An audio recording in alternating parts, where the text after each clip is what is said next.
It was supposed to be a quiet afternoon at the gym. The kind of day where regulars moved through their routines, music thumped in the background, and trainers gave the occasional nod or correction.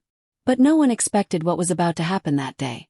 Not the trainers, not the crowd, and certainly not the black belt who had built his name on fast hands, strong kicks, and a reputation for not taking anyone too seriously.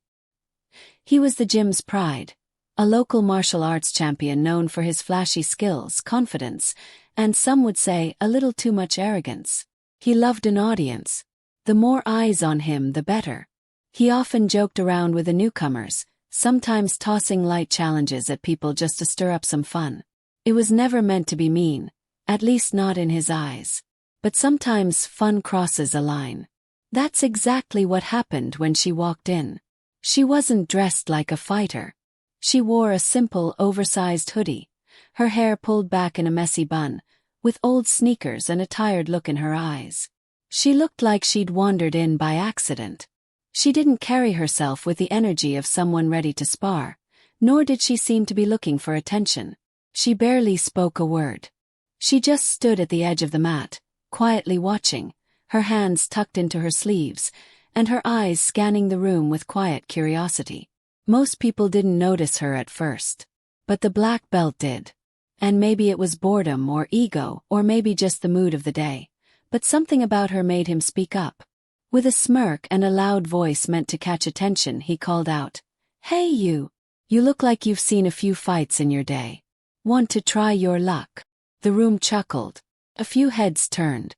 She looked behind her, almost unsure if he was talking to someone else. "You," he said again, motioning with a lazy wave. "Don't worry. I'll go easy on you." It was meant to be a joke. The kind of thing people laugh about and forget in 10 minutes. But she didn't laugh. She didn't look scared either. She just stepped forward slowly and silently, removing her hoodie and placing it gently on a bench. Underneath was a plain t-shirt, and her arms, though lean, had definition. She moved without flash, without drama, like she'd done this walk before. Like the mat wasn't unfamiliar at all. The gym went quiet. Even the music seemed to fade. No one knew her name. No one knew where she came from. She hadn't signed in. She hadn't talked to anyone. She was just there. The black belt raised his hands in a playful stance, still smiling, though a bit of confusion crept into his expression. He probably expected her to laugh it off, to wave him away. But she mirrored his stance, not perfectly, but with a calmness that made a few onlookers shift in their seats. One of the trainers stepped forward, half serious. "Hey, are you sure about this? This guy's been training for years." She nodded once. No words. The bell rang, mostly for formality. And in that moment something changed. He moved first, quick and sharp, aiming for a light tap, nothing too aggressive. But she dodged it effortlessly. Like she'd read the move before it happened. There was no flash, no theatrics. Just calm, deliberate movement. His second strike was a bit more focused, less of a joke. Again she slipped past it with grace. Now people were paying attention. She hadn't thrown a punch. She hadn't even touched him.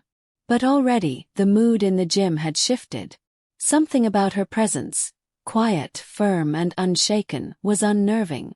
The black belt's smile faltered.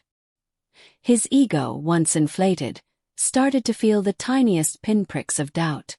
He tried again, faster this time. A quick sequence meant to push her back. But she didn't retreat. She stepped in. Not to punch, not to kick, but to block, redirect and step out of reach. It was the kind of control you only saw in fighters who had spent a lifetime learning to move without wasting energy. The room was dead silent. Even the trainer at the desk had stopped his phone scrolling. A couple of younger students leaned in wide-eyed. The black belt's friend stood by the wall, arms crossed, brows furrowed. Still, she hadn't landed a single strike. She didn't need to. He was tiring himself out, bit by bit, chasing someone who clearly wasn't running. And then it happened. A moment so small and so fast that only a few caught it. He overextended, just a little. A fraction of a second where his balance was off. She didn't hesitate. One move. One perfect sweep. It wasn't violent. It wasn't even harsh. It was precise, clean, and controlled. He hit the mat. Hard. And just like that, the gym froze. Nobody laughed. Nobody clapped. There was no celebration. She didn't raise her arms or look smug. She simply stepped back, bowed slightly, picked up her hoodie, and started walking toward the exit. The black belt sat up slowly, rubbing the back of his head. His face red. Not just from the fall, but from something deeper. Maybe shame. Maybe respect. Maybe both. As she reached the door, one of the trainers called out, "Wait, who are you?" She paused, hand on the handle, but didn't look back. After a beat, she gave a faint smile, the kind that held 1,000 untold stories, and said just 3 words. Words that would echo through that gym long after she was gone. But what she said, and who she really was, is something no one could have guessed. And what happened after? Well, that's where things truly got interesting. There was something about the way she said those 3 words. Calm, almost like she was answering a question she'd been asked many times before, that left everyone in the gym standing still. No one even noticed when the front door closed quietly behind her. The trainers didn't speak. The students didn't move. Even the black belt, still sitting on the mat, looked toward the door as if trying to piece together what had just happened. Who was she? The trainers gathered near the front desk, whispering among themselves. Some thought she might have been a former fighter. Others wondered if she had trained overseas. One of the younger trainers mentioned seeing someone who looked like her in an old tournament video years ago, but no one could be sure. No name, no phone number, no check-in. It was like she'd just appeared and then vanished. The black belt didn't say much. He stayed behind after everyone else left, quietly working on the bag. His strikes a little slower, a little less cocky. Something in him had shifted. You could see it in his eyes. He wasn't angry. He wasn't even embarrassed. He was thinking. By the next day, word had spread. A few phone-recorded clips had made it onto social media. Grainy, shaky, and without context. But that made them even more interesting. Comments exploded. Who is she? How did she drop him like that? Is she a pro? Conspiracy theories popped up. Some said she was a retired MMA fighter. Others claimed she was part of some secret military training program. A few even joked that she was a monk disguised as a soccer mom. No one really knew. But one thing was clear. She hadn't just left an impression. She'd started something. That week, more people came into the gym. Not to train, at least not right away. They came to ask about her. The front desk got questions every hour. The trainers were caught off guard. Even the black belt, who usually soaked up all the attention, didn't have much to say. He just told them the same thing he told himself. She moved like someone who's done this her whole life. And yet, no one could find her name. No one remembered seeing her at any other gym nearby. No competitions. No photos. No memberships. Nothing. It was like she'd been trained in silence. Days passed. The buzz died down a little, but people still talked. The black belt kept coming in, training harder than before. He stopped showing off. He started asking more questions, watching old videos, studying movement. He began training with other instructors, people he used to brush off. It was clear the encounter had changed him. Not in a dramatic way, but deeply, quietly. And then something strange happened. A letter arrived at the gym. No return address. No stamp. Just a plain white envelope taped to the door before opening hours. One of the trainers found it and opened it out of curiosity. Inside was a small, folded piece of paper with only one line written on it. Not every fighter needs to be seen. That was it. No name. No signature. No explanation. But the handwriting was neat, careful. And something about the simplicity of it felt intentional. They showed it to the black belt. He stared at the paper for a long time. Then he folded it again, slower than necessary, and tucked it into his pocket. Whatever pride he had before had been replaced by something else. Not fear. Not defeat. Just humility. Meanwhile, the gym's owner started getting calls from people wanting to book sessions, curious to learn from the gym where the silent woman fought. A few other fighters dropped by, half hoping to see her again. Some came with questions. Others came ready to challenge, thinking they could handle what the black belt couldn't. But she didn't return. Not that week. Not the week after. And still people talked. One evening, just before closing, an older woman came by. She wasn't dressed like a fighter. She wore a scarf and glasses, and her voice was soft. She asked about the woman who had fought that day. When the trainer said they didn't know much, she nodded as if that was exactly the answer she expected. "She's not someone who wants to be found," she said gently. "But she has her reasons." The trainer asked if she knew her. The woman just smiled and replied, "Let's just say I've seen what happens when you force people to stop fighting before they're ready." Then she left. That one line opened up a new wave of questions. Had something happened to her? Was she a survivor of something? Had she trained in secret for a reason? Was she hiding? Or healing? The black belt spent more time outside of the gym now, asking around, visiting old instructors, talking to other fighters, not just to find her but to understand something about what she showed him. He even visited a community center in the next town over after hearing a rumor that a woman taught self-defense to kids for free once a month. No questions asked. But by the time he arrived, no one matching her description was there. Still, he didn't stop looking. He wasn't the only one. Someone posted a blurry frame of her on a local forum, and hundreds of people commented, some respectfully, others chasing attention. But she didn't reply. No messages, no appearances, no trace. But that didn't stop her from being present. People started moving differently. Fighters trained harder. Students focused more. The trainers adjusted their approach. Even the atmosphere in the gym changed. Less about showing off, more about learning. More about respect. Because somewhere out there, someone like her existed. A woman who had no medals, no videos, no stage, but could silence an entire room with a single move. And the question that hung in the air wasn't just who was she. It was why had she come that day? Had she been watching all along? Had she chosen that moment on purpose? Was she testing something? Or someone? That's what kept everyone up at night. And just when the story was starting to fade, something unexpected happened. But we'll get to that. Because the real story, her story, was only just beginning. The air in the gym had changed, and not just because of what happened that day on the mat. Something deeper had been stirred, like the silent woman had unlocked a door no one knew existed. People weren't just training harder now. They were watching, listening, second-guessing things they used to believe. And somewhere in the middle of all that, the black belt, whose name was Ryan, was slowly starting to realize he had spent years perfecting movement without ever learning what it meant to be still. He stopped competing.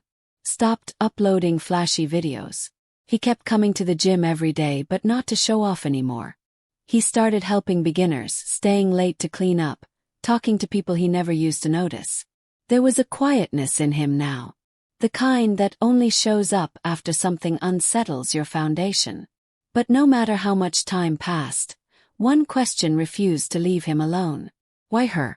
Why then? He couldn't shake the feeling that it wasn't just coincidence, that she had walked in for a reason. That's when he started to look beyond the gym. A few towns over, Ryan visited a local martial arts school he used to spar against years ago. There, he ran into an old instructor named Haru, who had trained all over Asia before settling down in a quiet suburb. Haru listened to the story with a kind of stillness that made Ryan feel like a student again. "She didn't come to test your skills," Haru said after a long silence. "She came to test your ego." Ryan didn't know how to respond. But Haru wasn't finished. And maybe her own. Later that night, Ryan sat in his car, staring at the note she had left.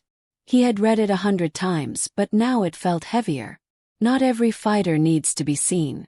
It wasn't just about her.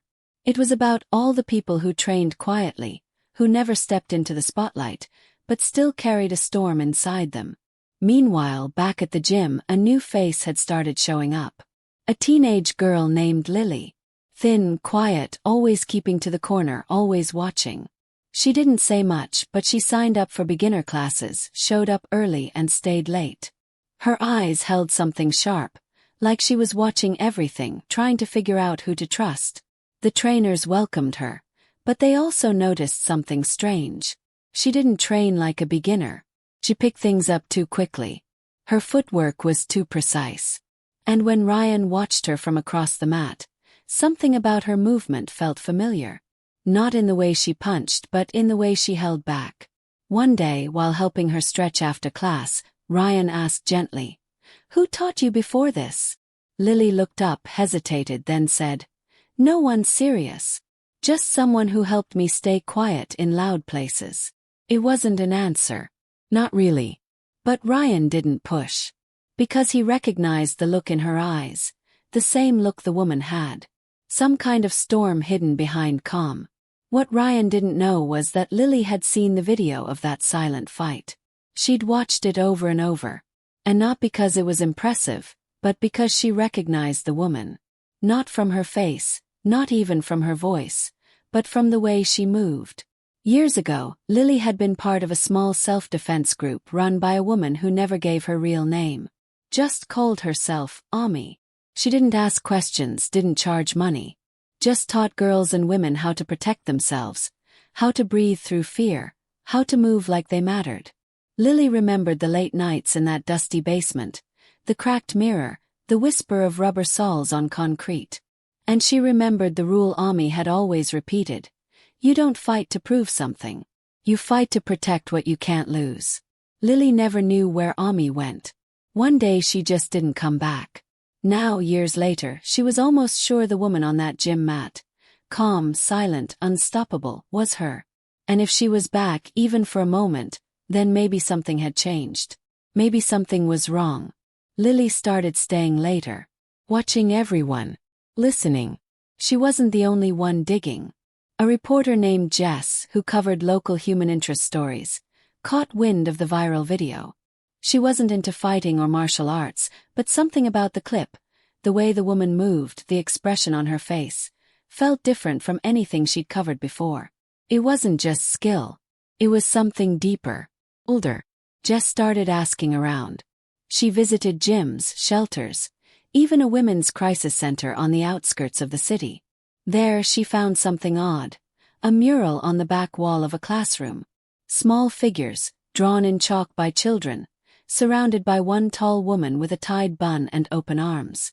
Underneath it, written in small letters. Thank you, Ami.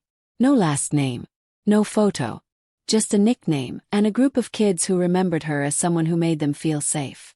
Jess took a photo of the mural. She added it to her growing file. Still, no one knew where this woman was. Or why she left. But the questions were growing louder. What was she running from? What had she survived?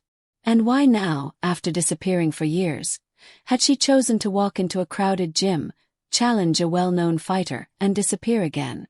What no one knew, what even Lily didn't know, was that Ami hadn't just come for a random fight.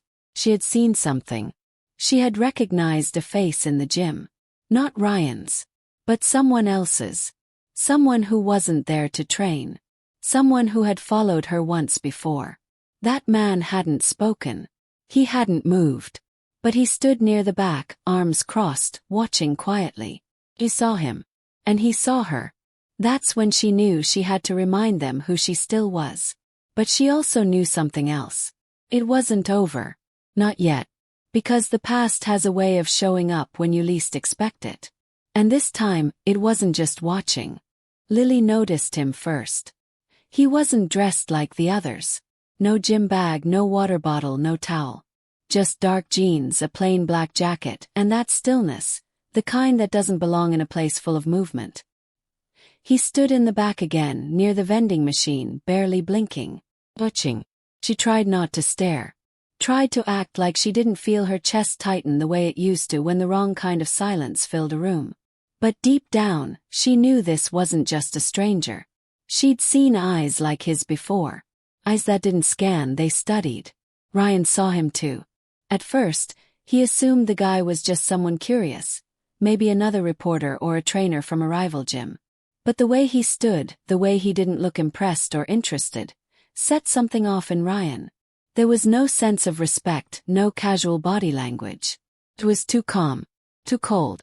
Later that night, Ryan checked the security footage. He froze the frame on the man's face. It was blurry but clear enough to see that he hadn't just arrived. He'd been in the gym before. Once, the same week Ami had shown up. Ryan didn't sleep much that night. He sat in his small apartment, flipping through everything he had. Old tournament records, forums, footage, notes scribbled from his conversation with Haru, and the letter. He searched online for hours, pairing keywords like female martial artist disappearance, underground self-defense groups, and Ami Women's Center. Most of what he found was buried. Scattered articles, lost blog posts, half-deleted web pages. But there was a pattern. Every place Ami had been linked to, community centers, safe houses, shelters, they all had something in common. They all reported visits from inspectors or private donors, just weeks before shutting down or relocating. The visits were never official. No names. Just vague reports of a man asking questions. And every description matched the man who now stood quietly in Ryan's gym. Jess, the reporter, had been doing her own digging. She'd come across whispers of a private network, something unofficial, off the books and dangerous. A few old contacts at a downtown precinct had called it a quiet cleanup unit, used by powerful people to scare off whistleblowers, silence activists, or remove those who didn't know when to stay quiet. People like Ami. Jess tried reaching out to Lily, unsure if she'd even respond, but Lily had already started piecing things together. She had heard two of the trainers talking, had seen the photos on Ryan's laptop when he stepped away, and recognized the way Ryan's hands trembled slightly every time he looked at that man's face. Ami wasn't just someone who had walked into a gym. She was someone being hunted. And now they were circling her again. Tension in the gym kept rising. The regulars felt it too. An unspoken weight in the air. Even the music didn't seem as loud. People kept looking over their shoulders. The man kept returning, always watching, never speaking. He'd stand for a few hours and leave without a word. Then one night, just as the gym was about to close, Ryan got a call on the office phone. No number. Just a heavy pause before a voice spoke.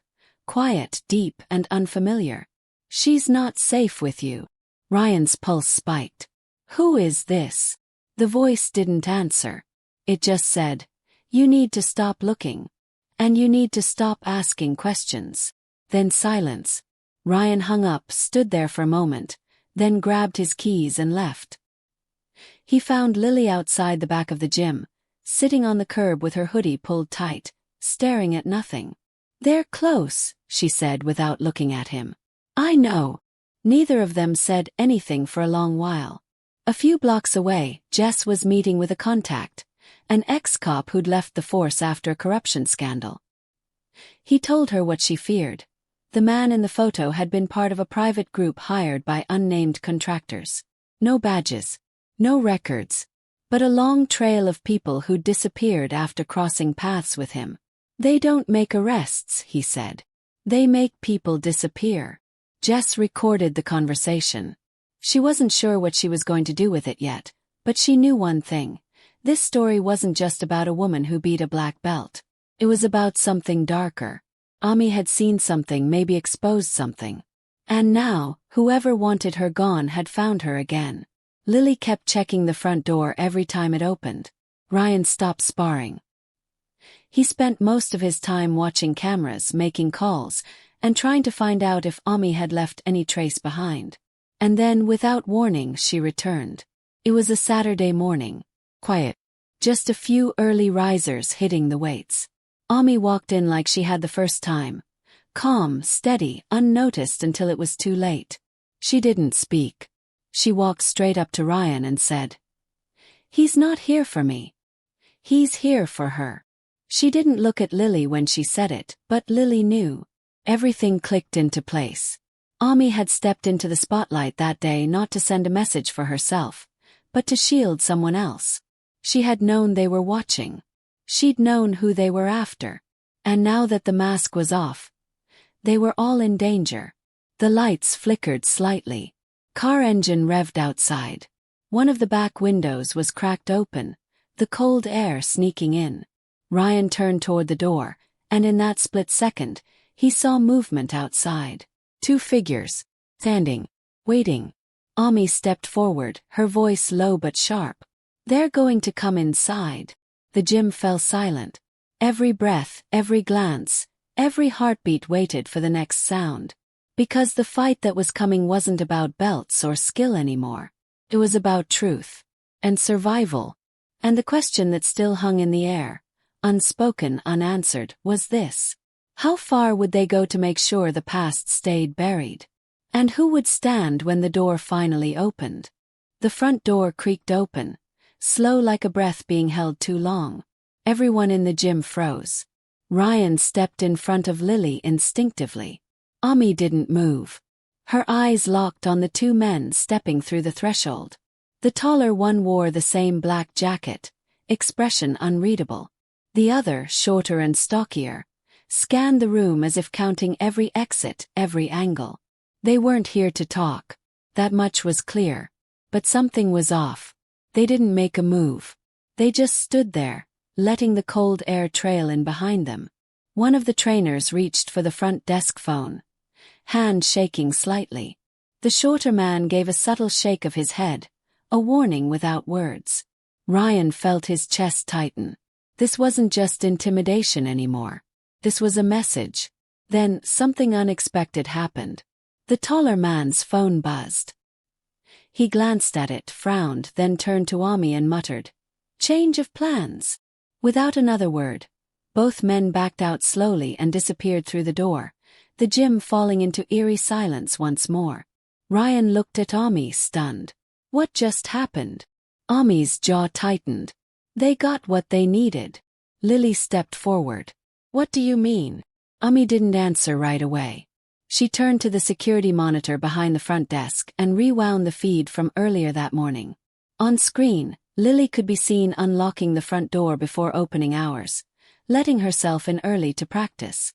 A second later, one of the men appeared, just for a flash, placing something near the fire alarm panel. He was in and out in under 10 seconds. "Look closely," Ami said. Ryan squinted, then paused the video. A small blinking light, almost invisible, tucked behind the wall trim just beneath the panel. "Bug. They've been listening," Ami said. "Watching. Recording." Ryan's stomach turned.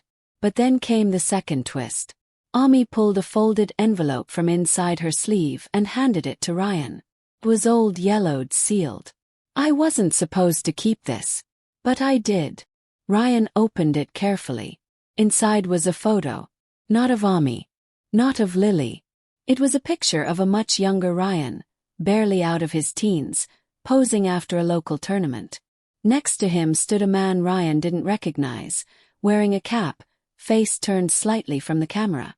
Scribbled in the corner, "Property of Orion Institute." "What is this?" Ryan asked. Ami's voice was low. "They've been recruiting from gyms like this for years. Looking for fighters with potential. Not for competition, but for control." Ryan's heart pounded. Jess, who had arrived just minutes before the men entered, gasped. "I've seen that name. Orion Institute. It's supposed to be a private training program for elite security. But there's no trace of where the money comes from. And it's not just martial arts. It's surveillance, compliance, psychological testing." Ami nodded. "They tried to recruit me a long time ago. Said no. Then I disappeared. But now they've changed tactics. They're not just looking for fighters. They're looking for loyalty." Ryan looked down at the photo again. The man beside him, he finally realized, was the same man who just walked out of the gym. He'd been watching Ryan for years. And Ryan never even knew. Lily whispered, "They're not after me. They're after him." Hit like a jolt. Ami had drawn attention to herself not to protect Lily, but to pull the eyes away from Ryan. All this time, the quiet storm circling the gym had been leading back to one place. One person. Ryan.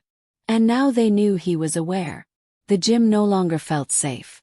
Not even familiar. Jess was already texting her editor, whispering into her phone. This is bigger than I thought. We're not just talking about a hidden fighter anymore. We're talking about a recruitment operation hiding in plain sight. I need backup. Witness protection, something. But Ami shook her head. They won't protect us. Not from this. Not from them. The lights flickered again. Jess stopped talking. Ryan moved toward the window. Across the street, 2 unmarked cars had parked. Engines off. No movement inside. Ami said quietly. They don't need to touch us tonight. They already got what they needed. Her face. A voice. And now they'll wait. Let the fear do the work. Lily's voice trembled. What are we supposed to do? That's when Ami looked at them, each one, her eyes steady, her voice calm. We don't run. Outside, the street lights buzzed faintly. The wind picked up, sending trash tumbling down the sidewalk like forgotten secrets. Inside, the gym felt like it was holding its breath, waiting for something to break. Ryan sat down, holding the photo in his lap, the edges curling slightly. The past had caught up to him. But the future, it was still unwritten.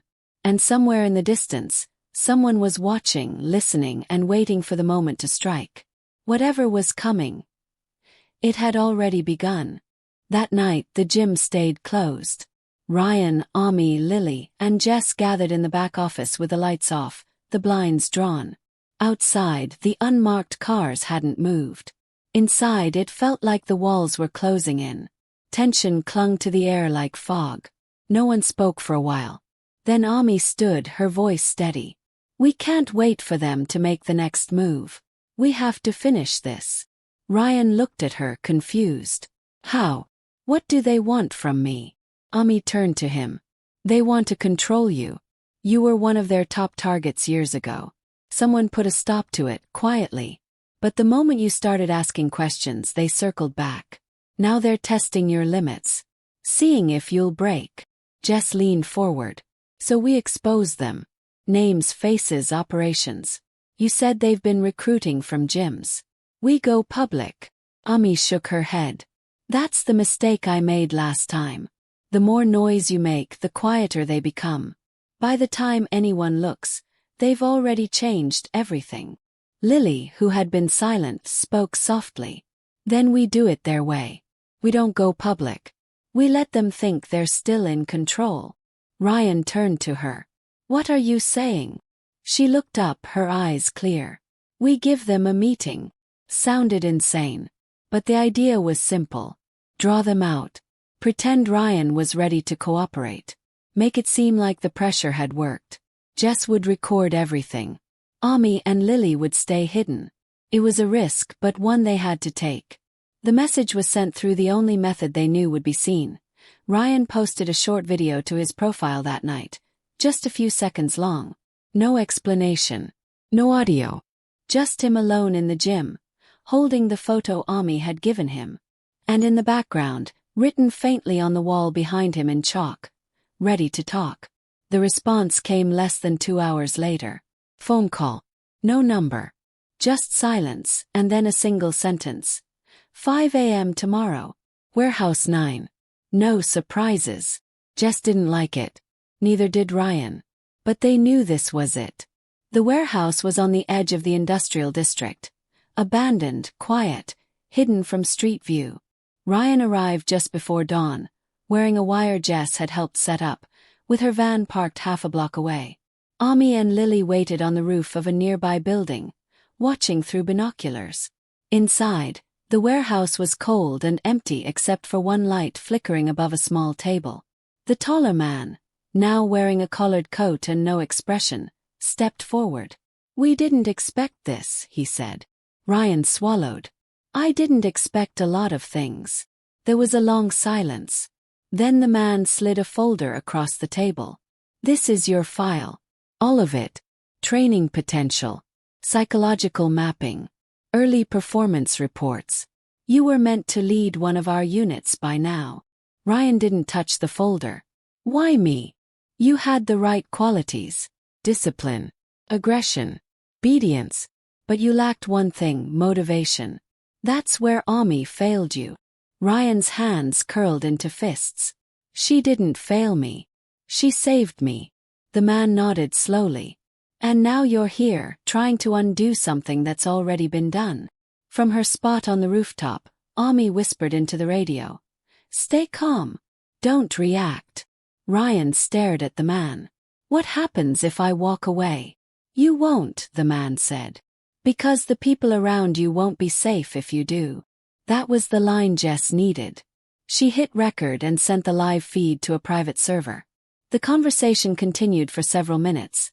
Veiled threats, promises, offers. But Ryan never agreed. He kept pushing, letting the man reveal more. And then the twist came. From the far corner of the warehouse, a door creaked open. Another figure stepped out. Jess's voice crackled through the earpiece. Ryan, that's your old coach. From 10 years ago. Ryan turned, stunned. It was his old coach. Paul, older, heavier, but unmistakable. Paul gave a small smile. I told you you had something special. I was part of this long before you even knew what a black belt was. Ryan staggered back. You recruited me. I prepared you. I just didn't tell you why. Ami's voice snapped in his ear. Abort. Get out. But it was too late. The man at the table reached under his coat and tapped something on his phone. The lights shut off. Gunmetal glinted. But just as quickly, the warehouse erupted. Spotlights flooded through broken windows, red and blue lights spinning outside. Sirens screamed. Jess had triggered the failsafe. The audio feed had gone live to multiple newsrooms the moment Paul appeared. Law enforcement had finally been forced to act. Men shouted. Footsteps thundered. Ryan dropped to the floor. Ami and Lily burst in from the side door. Ami landing a clean blow to Paul's side as he reached for something. The taller man tried to run. He didn't make it far. Within minutes, it was over. Uniformed officers stormed in. Jess rushed to Ryan's side, breathless. They had no choice, she said. Once we went live, they couldn't cover it anymore. Ryan sat up, heart racing. You saved us. Jess shook her head. No. You saved yourself the moment you stopped being afraid of what they made you think you were. Later, as dawn rose over the city, Ryan stood outside the gym, looking up at the soft blue sky. Ami joined him, quiet for a long time. You okay? She asked. Ryan nodded slowly. I will be. He turned to her. Why did you really come back? Ami looked out across the street, where shadows still lingered. Because I knew they'd try one last time. Ryan stared at her. And now? Ami gave a small smile. Now, they'll wish they hadn't. But as the two of them walked back into the gym, a small device under the window blinked. Once, then off. Someone else had been listening. And the story wasn't finished yet. The blinking device beneath the gym's window didn't go unnoticed for long. A quiet alert sent to a server somewhere in the city pinged twice and then shut down. But by then it didn't matter. The audio recordings had been captured. The images from inside the warehouse, faces, voices, the files on Ryan. All of it had already been broadcast across multiple platforms, and the truth had finally begun surfacing. The next morning, the gym doors remained closed, but there was a line of people outside. Not with questions, not with judgment, but with respect. Some were students. Some were strangers. A few were from other gyms, drawn by the story of the woman who silenced a black belt and the man who stood his ground against something bigger than himself. Ryan stood behind the front desk, watching them through the glass. He didn't feel like a hero, just someone who had been forced to wake up and choose who he really wanted to be. The file he had received during that early morning meeting still sat in the office drawer. He hadn't opened it again. He didn't need to. Ami sat cross-legged on the mat, Lily next to her, both stretching in silence. The gym had returned to the rhythm of breath and balance. Felt grounded again. Jess arrived with her recorder tucked into her jacket and a look on her face that was equal parts tired and satisfied. The story she had helped expose was now part of a larger investigation. More gyms were being visited. More names were surfacing. Quiet settlements were being questioned. Private groups were being disbanded before they could go deeper underground. But despite the storm that had passed through them, the gym remained. Not as a place of power but of clarity. Lily walked over to the wall where the chalk from Ryan's old video still remained faintly visible. She traced her fingers across the words "ready to talk" and then slowly added another phrase beneath it. "Now we listen." Ami watched her and smiled. In the days that followed, Ryan received offers, interview requests, speaking engagements, even a few invitations to join reform programs that promised to clean up what had gone wrong in the martial arts community. He declined most of them. Not because he was angry, but because he wanted the noise to stop. Instead, he used that time to reshape the gym. He opened new classes. Not just for fighters but for kids, single parents, and those recovering from trauma. Free lessons. No cameras. No egos. The same way Ami had once taught. Quietly, purposefully. Lily helped him every day after school. She had changed too. No longer the shy girl in the corner. She now coached newcomers with a calm, steady confidence. She didn't talk about the past much. But she no longer flinched at the sound of the door opening. Ami stayed longer than anyone expected. At first she said it would only be a week or two. Then a month passed. Then two. And one morning, without saying much, she put her name on the trainer board in permanent marker. Underneath it she wrote, "Instructor, Movement and Mindset." Jess's article eventually went viral, not just for its investigation but for the message it carried. She didn't center it around danger or secrets, but around people, around resilience. She called it the woman who silenced the gym and the man who heard the truth. It was simple, human, and powerful. People who had never stepped on a mat before started to think differently about strength, about silence, about choosing not to be seen, and still being unstoppable. The warehouse, where it had all come to a head, was shut down. But weeks later, Ryan drove past it on a quiet evening. He pulled over and stood outside for a moment, staring at the crumbling building. Place where fear once lived. He didn't walk inside. He didn't need to. He just stood there for a while, then got back in his car and drove home. Later that week, as the sun was setting behind the gym's windows, Ryan walked the floor, making sure everything was in place. He paused near the chalkboard, where Lily had written those last words. He picked up a piece of chalk, thought for a moment, then added one more line beneath it. "This is where it begins." And just like that, it felt right. The conflict was over. The danger had passed. But the story wasn't just about what they had survived. It was about what they had chosen afterward. Teach. To protect. To remain grounded. To fight, not for attention but for the right reasons. As the last student left and the lights dimmed, Ami locked the door, Lily turned off the music, and Ryan rolled up the mats. Outside, the street was quiet again. But this time, the silence didn't feel like a threat. Felt like peace. And behind those gym walls, something stronger than any belt or title had been built. Trust, truth, and the reminder that sometimes, the most powerful voices are the ones that never need to shout.